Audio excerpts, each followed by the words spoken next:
In the summer of 2003, Paris was alive with its usual energy. A city bustling beneath the weight of sunlight, where laughter mingled with the hum of traffic and the aroma of fresh bread drifted through the boulevards. Tourists stood in awe before monuments. Locals hurried along their daily routines, and the city seemed to pulse with the promise of endless possibility. Among the crowds, a young girl named Clara wandered hand in hand with her parents, her eyes wide with wonder. She was only 9 years old, yet already enchanted by the grandeur of the Eiffel Tower and the labyrinth of cobblestone streets that made Paris feel like a never-ending adventure. For Clara's family, this trip was meant to be a brief respite from the ordinary, a chance to create memories together, to let the city's charm wrap around them like a gentle embrace. They had planned simple pleasures, picnics in the park, boat rides along the Seine, and afternoons spent exploring museums. But fate, as it often does, had other plans. It was during a morning visit to the iconic Eiffel Tower that everything changed. The sun was already high, glinting off the iron latticework as crowds thronged the base, cameras flashing and voices rising in a cacophony of excitement. Clara's parents watched her weave through the throng, her laughter ringing out as she darted ahead, always within sight, until, suddenly, she wasn't. It happened in a matter of moments. A distraction, perhaps, a dropped hat, a sudden turn. When her parents realized they could no longer see their daughter, panic set in. The crowd seemed to close in around them, faces blurring into a sea of strangers. They called her name, their voices trembling, but the only response was the relentless noise of the city. Desperation mounted as they searched every corner, every shadow. Their hearts pounding with dread. The police arrived swiftly, their presence a small comfort in the chaos. They took statements, organized search parties, and issued alerts. But as the hours dragged into days, and the days stretched into weeks, hope began to wither. The story of Clara's disappearance swept through the city, capturing headlines and breaking hearts. Posters bearing her image were plastered on every lamppost, her name whispered in every cafe. Yet no trace of her was found. It was as if she had vanished into thin air, leaving behind only unanswered questions and a family broken by grief. Months passed, then years. The world moved on, but for Clara's parents, time stood still. Their home became a shrine to their missing daughter, her room untouched, her laughter haunting the silence. They clung to hope, refusing to let go, even as the world around them urged acceptance. The pain never dulled, only settled into a constant ache, a reminder of the life they had lost. Paris itself seemed changed, its beauty tinged with sorrow. The city that had once promised joy now held only memories of loss. Yet, even as the years slipped by, Clara's parents never stopped searching. They followed every lead, chased every rumor, their hope flickering like a candle in the darkness. Then, a decade after that fateful summer, everything changed once more. It was a cold winter afternoon in 2013 when the phone rang.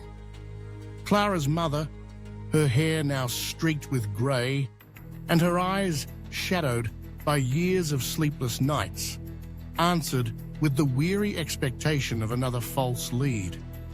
But the voice on the other end was different, familiar yet impossibly distant. It was Clara. The world seemed to stop as she listened, hardly daring to breathe. The voice was older, uncertain, but unmistakably her daughter's. "I'm okay. I'm in Paris.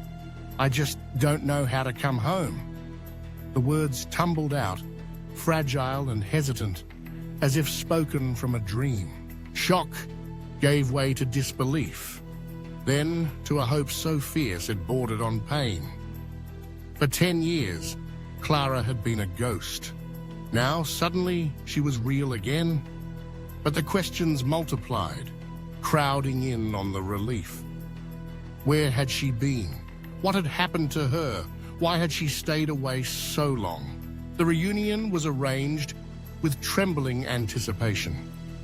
They chose a familiar place, the train station where, years before, they had searched in vain for any sign of their daughter. Now they waited once more, hearts pounding, every second stretching into eternity. When Clara appeared, her parents scarcely recognized her. She was taller, her features sharpened by time, but it was her eyes that held the greatest change. The innocence and joy that had once defined her gaze were gone, replaced by a guarded emptiness. She looked older than her years, as if she had carried the weight of a lifetime in her absence. The first moments were wordless. Tears flowed freely as they embraced, the pain and relief mingling into something indescribable. For a brief moment, the world faded away, leaving only the warmth of family, a feeling they had feared lost forever. But the story of Clara's disappearance was far from over. In the days that followed, she began to share her memories, piecing together the fragments of a life lived in the shadows. She spoke of a woman, a stranger who had approached her in a nearby park on the day she vanished. The woman had seemed kind, offering comfort and safety when Clara was lost and afraid. At first, Clara believed she would soon be reunited with her family. But as the hours turned into days and the days into weeks, it became clear that she was not going home. The woman kept her hidden, moving her from place to place, always avoiding the eyes of the world. She provided food and shelter, but little else. Clara was told she was in danger, that no one could be trusted, not the police, not even her own family. The reasons were never fully explained, and Clara, frightened and confused, learned to adapt to this strange new existence. The years passed in a blur of secrecy and isolation. Clara was taught to conceal her identity, to blend in with the shadows. She was given a new name, a new story, and told to forget the life she had once known. The woman's kindness was tinged with an edge of desperation, her motives shrouded in mystery. Clara sensed that her captor was running from something, perhaps even more afraid than she was. As she grew older, the question multiplied. Why had she been taken? What connection did the woman have to her family? The answers remained elusive, buried beneath layers of fear and silence. It was only when Clara learned that the police had uncovered traces of her identity, a forgotten document, a chance encounter, that she realized she could no longer hide. The woman urged her to continue the charade, to disappear once more. But Clara was tired of running, tired of living in the shadows. She longed for the family she had lost, for the life that had been stolen from her. The truth, when it finally emerged, was more complex than anyone could have imagined. The woman who had taken Clara was not simply a villain, but a victim herself, haunted by a past filled with pain and betrayal. Her actions, though unforgivable, were shaped by a desperate need to protect herself from forces she could not control. In some twisted way, she had seen Clara as a kindred spirit, someone to save from a world she believed to be dangerous. For Clara, the revelation was both devastating and liberating. She could never return to the innocence of her childhood, but she could begin to understand the forces that had shaped her fate. She was no longer a lost child, but a survivor, someone who had endured unimaginable hardship and emerged stronger for it. As she stood with her parents in the fading light of the train station, Clara felt a sense of peace for the first time in years. The pain of the past would never fully disappear, but it no longer defined her. She was free to choose her own path, to reclaim the life that had been taken from her. Her mother, voice trembling with emotion, whispered the words she had held in her heart for a decade. "I knew you would come back to us." In that moment, Clara understood that love could survive even the darkest of trials. The bond between parent and child, though stretched to its breaking point, had never truly been broken. The road ahead would not be easy.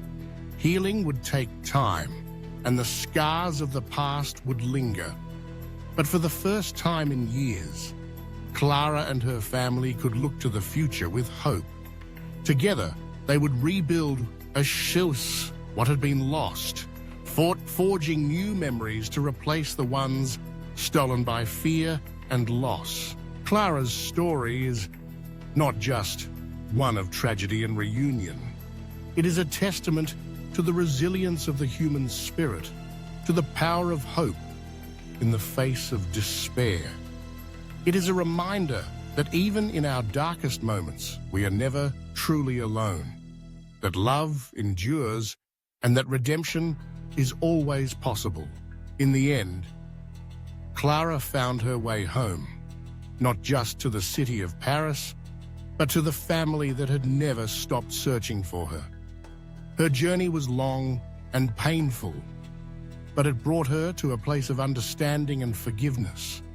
And as she embraced her parents, surrounded by the city that had witnessed both her loss and her return, Clara knew that she was finally free. Sometimes, life leads us down paths we cannot understand, forcing us to confront fears we never imagined.